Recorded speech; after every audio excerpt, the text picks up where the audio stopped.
GoPro Hero 12. 12. Good as new, 15,000 negotiable. GoPro Hero 4K. Ito, may Insta360 X4 din tayo dito. Unahan natin itong Insta360 natin, Ace Pro. Waterproof natin. Waterproof. Yan. Ito yung Insta360, 1 inch. Yan. May nilabas palang ganyan. May 1 inch na nilabas ito. Yan, 1 inch. Leica lens niya. Like, good as new. Good as new. 3 days lang ginamit. Pero may warranty pa to sa Sony, nandito pa rin. Ano yan, boss? ZB-1F. Meron din palang drone si Boss Marvin, oh. Oh, yan.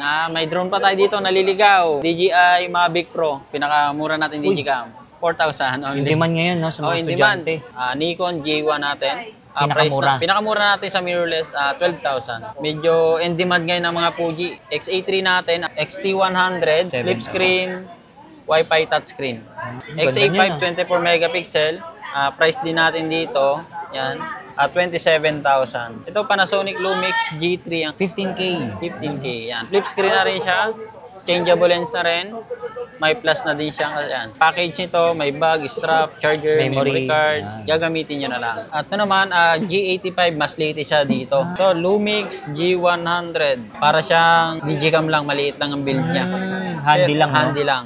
Yan, may Sony rin tayo dito pa na A6000. Nikon natin yan. Ito, makinis pa to. Good as brand new. Kaya ito, binabalot natin. Full frame. Full frame natin. Ito, maganda talaga to. A9. Yung mga solid.